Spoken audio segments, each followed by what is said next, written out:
Hi, welcome back. In this tutorial we're going to have a look at Live's mixer. We're only going to focus on the session view because the arrange view also has a mixer, but it is exactly the same. It works in the same way, it just looks a little different. So if we flip across here, all of these controls here are exactly the same as the ones in session view. That's the track on off button, that's the volume control, pan, so on. So we don't need to look at that.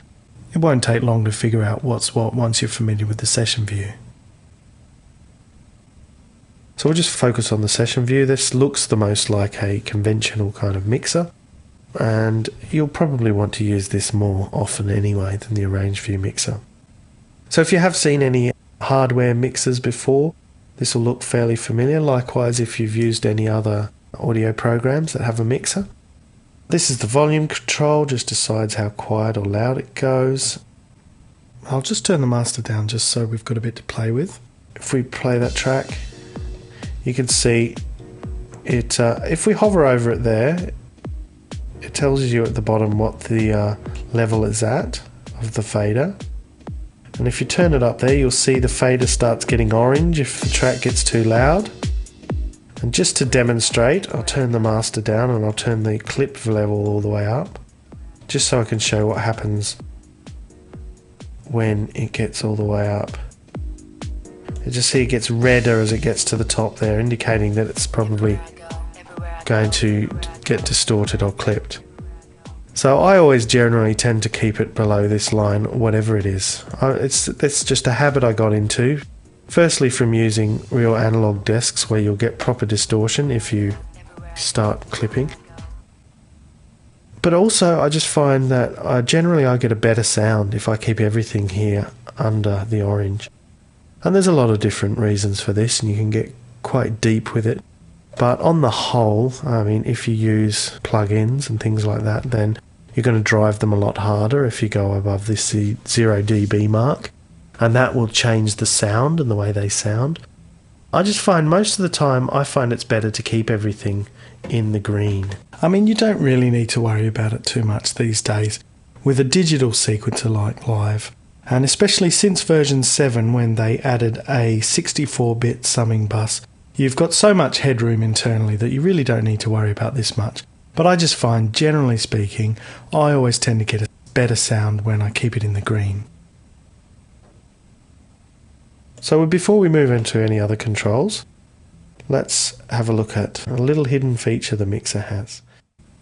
If you hover over this line here, you'll notice the arrow has gone into a double-headed arrow, and if I drag that up, click and drag, you'll see these meters appear. And also if you widen the track a little bit, some numbers appear as well. So this is a very handy addition to Live. You can basically see the numbers of how many dB it is to a track. So for example, that's -6, and you can see the value changing in this field. Now that field is actually useful for manually entering a value. If you want to put in -12, and it jumps down to -12 there. So you can enter the exact value here, and that's a lot more helpful. This meter above it is the peak meter. That tells you when you've gone over 0 dB. If we trigger that again, at the moment the peak level it's got to is -14.38, but if we turn that up, you'll see that changes.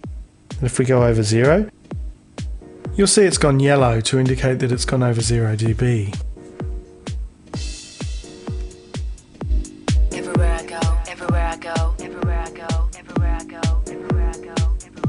And you just press on it to reset it, and it'll go back to the reset value. I'm going to delete that. So you can see that this expandable mixer here allows you to get it much more accurate, and it also gives you an indication of just how much you've gone over 0. So this control here is the pan control. That just sends the signal from this track left to right, and that triangle in the middle resets it to 0. And you can also see down at the bottom in the status view, it tells you the panning value there. You'll see if I just pan that here to the left, you can see only the left meter there is lighting up, and likewise on the master channel. And of course you can automate these so you can have things panning from left to right. This button here is the track on off button. It's like a mute button basically. But it's important to understand when using this that you'll see the fader still going. That clip's still playing, so it's still streaming it from the hard drive. It's still using the computer's resources. So if you're actually not using a track, it's generally good practice. Let me just reduce this a bit. Generally good practice to stop the clip altogether.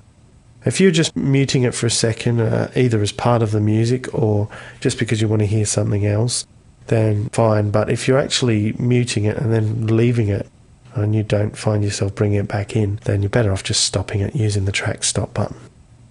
Also, the track on off button, by default on PC at least, the first 8 of these, if you have 8 tracks in your set, are hardwired to the F1 to F8 keys on your computer keyboard. On a Mac this doesn't apply because the Macs use those keys for other things. But on a PC that's quite a handy little feature. You can just easily turn the tracks off by using these keys on the keyboard. Solo means that only that track will play. So if I've got this clip playing, you can see it's greyed out here to indicate that it's not actually being heard. If I press solo again, then we'll hear the both of them. So that's pretty useful as well. Now the solo option actually doubles up as 2 features, only if you have this cue output here set to a different output so that you can have an independent cue. That means like headphone monitoring, but you'll notice this button here has changed and turned blue. That's now a button that can be pressed, and if you press it there you see it changes to cue, and all these little solo buttons here have changed to cue buttons now, and they can still be pressed just like solo can, but this time what they'll do is send that track to that cue output. So this is basically for having a separate headphone monitors, just like you do on a DJ mixer. And you can choose on a track by track basis which tracks go to that headphone output. They'll still go to the master if you want them to, but you can also mute the track so that they only go to that headphone output, so that you can pre-listen to tracks or sounds before you bring them into the mix. But we'll have a look at queuing later on. Finally, at the bottom here we have the record arm buttons. Now, as the name suggests, they are for arming the tracks for recording, and when they're enabled you can record the input to these slots here, and if the monitor button is set to auto here, then with the record arm button engaged you'll be able to hear the input for that track if a clip's not playing. If a clip is playing, you'll hear the clip playing when you're in auto mode. But you can see the stop buttons have now turned into circles that are now record buttons, and if you press one of those buttons that slot will start recording a clip. And you'll notice if we turn record arm off, they go back to being stop buttons. It's exactly the same on the MIDI tracks, with the difference being that they've got this little MIDI note there. But it does the same thing. It means that you can use your keyboard to enter MIDI information. If that's not on, you can't do that. Of course, you can just press monitor in and still hear the input, but that won't allow you to record. You can only record when that record arm button's pressed, and you see they've turned into record buttons again. So that's really most of it as far as the mixer goes. We'll look at the sends in a separate tutorial just for the sends and returns, and also we'll look at the input and output options in another tutorial on routing. Okay, that's it. Thanks for watching. See you next time.